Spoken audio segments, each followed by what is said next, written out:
Welcome back to Braintree Today.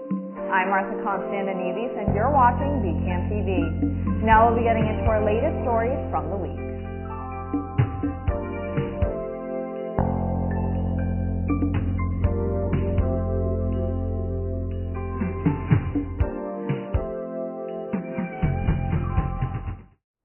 Welcome back to Braintree Today. I'm Martha Konstandinidis and you're watching BCAM TV. Now we'll be getting into our latest stories from the week. Following up on the story of the sunken yacht off the coast of Sicily, Italy that we brought to you on Monday, rescue teams located 4 bodies from the boat as hopes of finding anyone alive have faded. Divers found 4 of the remaining missing 6 passengers behind a mattress in one of the cabins on Wednesday, according to the Italian Coast Guard. 2 people are still unaccounted for and presumed dead after the vessel was hit by a sudden storm and sank quickly just before sunrise on Monday. 15 people, including a 1-year-old girl, were rescued. Of the 7 people who have died or are presumed dead, 2 are autonomy software company founder Mike Lynch and his daughter, Morgan Stanley International Chairman Jonathan Bloomer and his wife Judy, and attorney Chris Morvillo and his wife Nada. The cook from the boat, Antiguan Canadian Ricaldo Thomas, also died. His body was recovered on Tuesday. According to witnesses, the boat sank in 2 minutes. According to a leading World Health Organization expert, Mpox is not the new COVID, and risk to the general public is very low. Despite real concern about a new variant of the virus, Europe Regional Director Dr. Hans Kluge told journalists, "Together we could and must tackle Mpox." According to the director, strong action now, including ensuring vaccines reach the areas most in need, could stop another cycle of panic and neglect.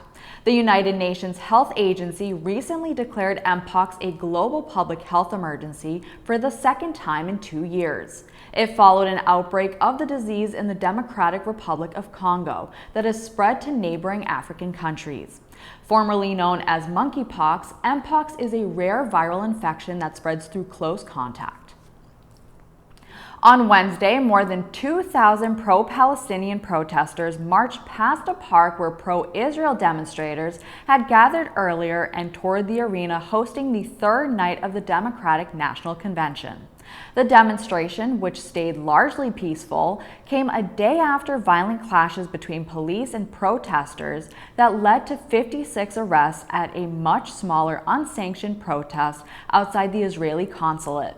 Organizers of Wednesday's demonstration drew on the Chicago area's Palestinian community, one of the largest in the country, by bringing buses from suburban mosques.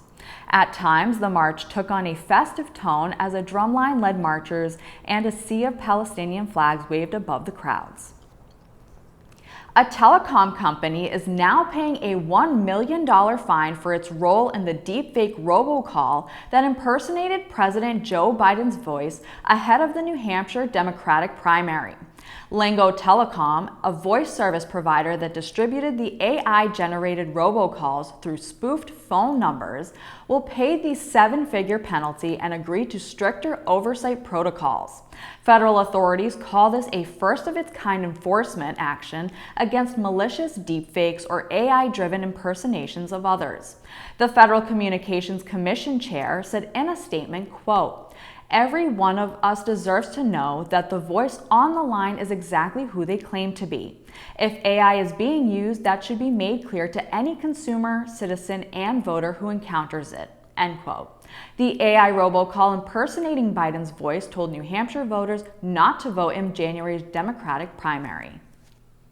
Ford Motor Company is canceling its plans to build large electric sport utility vehicles.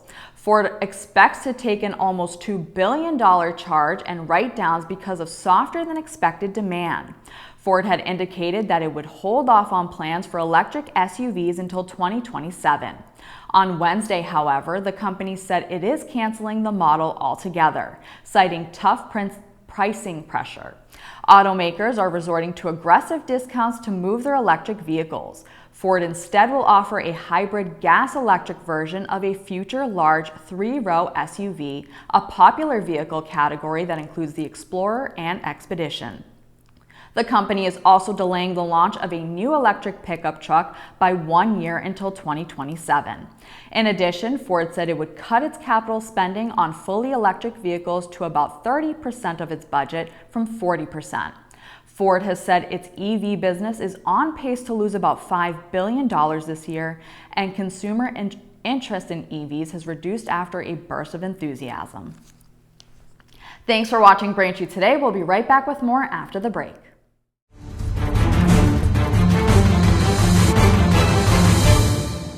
Hi, I'm Tom Lyons, a retired captain from the Quincy Fire Department and the author of the book Fighting Fire, A Proactive Approach. Home fire deaths have been cut in half since the early 70s when smoke detectors were first marketed. Having smoke detectors in your home can double your chances of survival in a fire. 60% of residential fire deaths occur in homes without smoke detectors. Thus, smoke detectors must be present on each level of habitation. Photoelectric smoke detectors are required within 20 feet of a kitchen, bath, or shower. They are required on the ceiling outside bedrooms no further than 10 feet away. They are also required to be present on the ceiling at the base of stairwells. Additional placement may be required depending upon the year the home was built or when a substantial addition was added. Create a safe home environment. Maintain your smoke detectors. Thank you for doing so. Welcome back. During the school committee on August 12th, it was announced that Braintree School's Superintendent Jim Lee is retiring at the end of the 2024-2025 school year. The school committee is now in the process of looking for a new superintendent. They invited Glenn Kuchar, the executive director of the Massachusetts Association of School Committees, as a possible consultant to help the school committee in their search.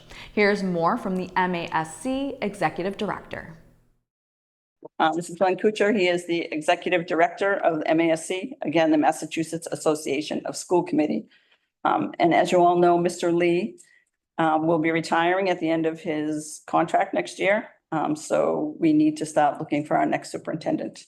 So we've asked Mr. Kuchar to be here to tell us about the MASC's process. And again, we want to potentially engage an outside consultant for this search. Well, thank you. The school committee has many options at hand. The law only requires that you hire a superintendent in public, but your community may expect more of you in a process. When there's a vacancy, about a third of our districts just make an internal promotion because someone has been groomed or someone is ready and it's an easy choice. Otherwise, sometimes school committees will do an internal search and ask internal candidates to apply and look elsewhere. The third option is a more global search. I can tell you that in a district that is free of controversy, the public always follows the lead of the school committee in making its decisions. So, for example, in districts where things are going well, if someone decides to promote the heir apparent, the heir apparent starts, smooth transition, nothing happens. If there's missing money, if there's a problem, scandal, whatever it might be, political hubbub, then the community generally looks for more. Braintree is a very nice place, and the district is doing well. It's an attractive district to a potential superintendent. So in your case, depending upon what you decide to do, if you were to cast a wide net, there are plenty of people who are eager to help you cast that net. The candidates will generally find out about your vacancy, no matter who they are or where they are, by looking in one of two places. It is well known that if you go to our website and you go to the Superintendent's Association's website, all the vacancies in Massachusetts will be posted. That's where people look primarily. People no longer throw lots of money at advertising. Almost all of the collateral work that's done to promote the district, to explain the nature of the vacancy, to describe the decision criteria, it's all done electronically now. And that means it's all free. Your community members The school committee members themselves may know people, your faculty may know people that they would encourage to apply. Most of the people looking for superintendents in Massachusetts check in with the Superintendents Association, check in with us, and check in with the other people that assist districts in doing searches to get them into the process. What the school committee needs to do is to think about what significant challenges will confront the next superintendent, what skill set you'd like the next superintendent to have, what problems the district will be dealing with that might need to be remediated, what is emerging that is a potential problem. There will never be enough money in Chapter 70 to make everybody happy. You might be looking for someone who is skilled at collective bargaining. You might look at someone who is interested in building or expanding or redesigning your buildings for capital projects. But generally, we recommend that you talk to the community either through focus groups, live, electronic focus groups where we get more people participating, and electronic surveys where you get 10 times as many people participating because they can respond from the convenience of their home. Again, the survey costs nothing. As the process continues, we'll be updating you with more information as it becomes available. The next school committee meeting is scheduled for Monday, August 26th, and you can watch it on BCAM TV's government channel, Comcast Channel 8, and Verizon Channel 26, or on youtube.com/BCAMTV. Simon-owned malls and shopping centers in Massachusetts are hosting back-to-school clothing drives in collaboration with a Boston nonprofit.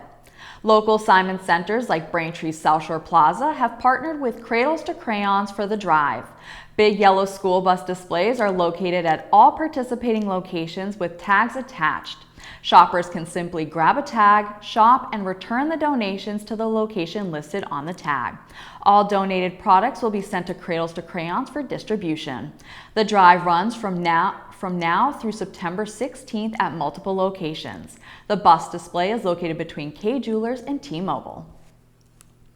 In honor of International Overdose Awareness Day, the annual butterfly release ceremony will be held on Friday, August 30th. During the ceremony, each attendee will either receive a live butterfly to set free or a wildflower seed paper. If any Braintree residents hope to attend the event at French's Common, please RSVP to the Facebook event or email marcy@thesunwillrise.org so event organizers know how many butterflies are needed. International Overdose Awareness Day is a global event held each year and aims to raise awareness in the community of overdose and reduce the stigma of a drug-related death. It also acknowledges the grief felt by families and friends remembering those who have died or had a permanent injury as a result of drug overdose. Earlier this month, town officials unveiled a statue honoring a local retired vice admiral with a much-honored military career. Mayor Aaron Joyce said in a statement, quote, "The town green will now feature a monument dedicated to Colin James Kilrain. Kilrain exemplifies the highest ideals of service, bravery, and dedication to our country, most notably in America's war on terror. His illustrious career in the Navy serves as an inspiration to us all, and it is only fitting that we honor his legacy in a place so dear to his heart." End quote. Joyce said the unveiling is part of a multi-year planning effort to expand and reimagine the town green. Braintree's Department of Elder Affairs has a number of updates and activities for seniors this summer. As a reminder, the center's summer hours were altered, with the senior center now staying open until 7 p.m. on Tuesdays to offer a light dinner and closes early on Fridays at 1 p.m. Some activities that are offered throughout the summer include daily exercise classes, regulation bocce every Monday at 2 p.m., varied card and game days on Tuesdays, and the Asian Outreach Group, which meets on Wednesdays. Then every Monday at 11:30 a.m., the Norfolk County Sheriff's Office is offering safety programs for seniors. Some one-time events that are coming up this month include the Norfolk County Entomologist visit on August 26th at 1 p.m. Also on August 26th at 1 p.m. is Crafts with Nancy and Ginny. And finally on August 27th, a special dinner and interactive conversation led by Cheryl Botieri, MS on Heb's book, will take place from 5:30 to 7:30 p.m. Suggested donations are $10 and participation is limited. For more information, contact the department at 781-848-1963 or stop by at 71 Cleveland Avenue. Thank you for watching Braintree Today on BCAM TV. We'll be right back with more stories in the area. Thayer Public Library has been having a busy summer. You may have seen us around town at the Farmers Market or at French's Common for our big bubble party. We have also been preparing to celebrate a big anniversary next month, 150 years serving, educating, and connecting Braintree. A month-long celebration with activities and events for all ages is ready to roll out. But for now, let me tell you what's up at the library for the rest of August. Tuesday, August 27th at 6 p.m. to 7:30 p.m., we have Silent Book Club. Do you miss silent reading time like when we were kids? Silent Book Club on Tuesday, August 27th from 6 to 7:30 p.m. is exactly that. A book club that's low pressure, social optional, and no homework. You read what you want, and it's a book club for adults with an already busy calendar or already full to-be-read pile that just need time to set aside to sit and read. Find out about all 6 of our book clubs the library offers on our website at thayerpubliclibrary.org/book-club or on our event calendar. Summer hours continue through Labor Day. Fall library hours, starting Tuesday, September 3rd, will be 9 a.m. to 9 p.m. Monday through Thursday, and 9 a.m. to 5 p.m. on Friday and Saturday. But if you're already in back-to-school mode and looking forward to fall, check out the library's online learning platforms. For example, Gale Courses, which offers 6-week classes with actual instructors and assignments for education and enrichment. Popular classes range from accounting fundamentals and A to Z grant writing to drawing for absolute beginners and stocks, bonds, and investing. Oh my! Our newest online learning platform, Gale Presents Udemy, offers close 20,000 self-directed, video-based educational courses from actual college and university professors. Increase your learning skills in the areas of business, tech, and personal development across 75+ different categories from the comfort of your own home on a computer or mobile device. If you just Google them, you'll find out that these learning platforms aren't free. They're only free through the library website. Find Udemy, Gale Courses, and more online learning resources at our website, which you can see on the bottom of the screen. All you need to get started is your Thayer Public Library card. Welcome back to Braintree Today. Now let's get right into more stories. Red Line riders on both the Braintree and Ashmont routes began their work week on a difficult note on Monday with the beginning of the 7 days planned MBTA service suspension. The MBTA announced in July that service will be suspended between JFK UMass and Kendall MIT every day from Monday, August 19th through Sunday, August 25th. There will be free fares with the fare gates open at JFK UMass and Kendall MIT. Riders are encouraged to consider fare-free commuter rail service between Braintree and South Station, as well as between Porter and North Station. In a statement, the MBTA said, quote, "The important work accomplished during this Red Line service suspension means riders will experience a more reliable trip with fewer unplanned service disruptions related to older tracks, older infrastructure, signal issues, or power problems," end quote. More major Red Line disruptions are to come in September, with the Braintree branch of the Red Line being suspended for just over 3 weeks as crews work on track repairs that will reduce speed restrictions. A Plymouth man accused of stabbing his father to death was arraigned Friday at Plymouth District Court. 26-year-old Matthew Paluzzi is charged with murdering his father, 73-year-old Anthony Paluzzi, on Thursday at the family's home in the Manomet neighborhood of Plymouth. Paluzzi's mother made a 911 call initiating the homicide investigation when she found her husband stabbed to death. Massachusetts State Police detained Paluzzi after locating him while driving his car on Route 139 in Hanover. He was then transported by MSP to Plymouth Police Headquarters. There, he was questioned by homicide detectives and then charged with murder hours later. Paluzzi's attorney filed a not guilty plea on his behalf. He will be back in court on October 2nd. A Marshfield woman has filed a civil lawsuit against her former pediatrician, Dr. Richard Koff of Norwell, and his former employer, South Shore Medical Center. The woman claims Koff sexually assaulted her when she was a minor under the guise of medical care. Koff was indicted in June and arraigned in July on 20 counts of sexual assault, including 11 counts of child rape and 9 counts of assault and battery on a child under 14. He pleaded not guilty to all charges. The charges stem from accusations made by 15 former patients, according to the Norfolk County District Attorney's Office. The woman named in the civil suit was Koff's patient from the time she was about the age of 2 to the age of 17, a period when Koff conducted annual examinations, according to the complaint. The civil complaint against South Shore Medical Center accuses them of negligence and states that the medical center did not properly supervise and train Koff or report sexual assault internally or to the police. The Massachusetts Developmental Disabilities Council and the Quincy Fire Department are sponsoring a blood drive hosted by the American Red Cross.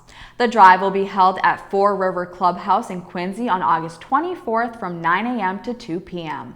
Each donor is eligible to receive a $20 Amazon gift card by email after donating.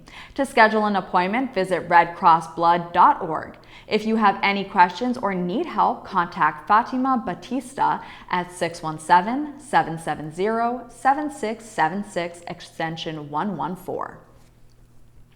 Last weekend, Quincy celebrated its 37th annual August Moon Festival. The day was a spectacular presentation of Asian cultures, including food, dance, music, martial arts, and more. The event, which began in Quincy in 1987, drew a large crowd to Quincy on Sunday to celebrate the autumn harvest. emceed by Miss Massachusetts 2023 Chelsea Vong, there was a lot to look forward to at the event as a number of performers were lined up. Several types of Asian cuisine were available and attractions filled Quincy Center. You can see Quincy's August Moon Festival on BCAM TV's public channel, Comcast Channel 9, and Verizon Channel 28, or on youtube.com/BCAMTV. Thanks for watching Braintree today. We'll be right back with more in entertainment. Take steps to keep yourself and your family safe from ticks and the illnesses they can cause. Use EPA-approved tick repellents on your skin and clothes. Read and follow the directions. Wear light-colored clothing to make it easier to spot a crawling tick. Check for ticks on yourself, your kids, and your pets anytime you've been outdoors. Some tick bites can make you sick, but finding and removing a tick properly makes it less likely. Call your doctor if you start to feel ill or notice a rash near the bite. Play it safe when you're outdoors. Welcome back to Braintree Today. This week in entertainment, we have 3 movie recommendations for you to watch. First, The Cleanup Crew follows a crime scene cleanup crew who discovers a briefcase full of money. They are unwittingly sent into a battle with ruthless and corrupt crime bosses, mobsters, hitmen, and corrupt government agents who are hell-bent on getting it back. The film stars Jonathan Rhys Meyers and Swen Temmel. You can watch The Cleanup Crew now on Amazon Prime Video. Next, Peter 5'8" follows a seemingly glamorous real estate agent in a small mountain community who is revealed to be an unhinged alcoholic with a dark secret when a charismatic man in black shows up one day at the request of his shadowy boss. The film stars Kevin Spacey and Rebecca De Mornay. You can watch Peter 5'8" now on Amazon Prime Video. And finally, Blink Twice follows tech billionaire Slater King, who meets Frida, a cocktail waitress working his fundraiser. When he invites her to go on vacation to his private island, strange things start to happen, and Frida must uncover the truth if she hopes to make it out alive. The film stars Channing Tatum and Naomi Ackie. You can watch Blink Twice now in theaters. That'll do it for news today. Remember, if you're a customer of Verizon, you can watch BCAM TV in high definition on channel 2128. I'm Martha Konstandinidis, and thank you for watching Braintree Today on BCAM TV. We'll see you next time.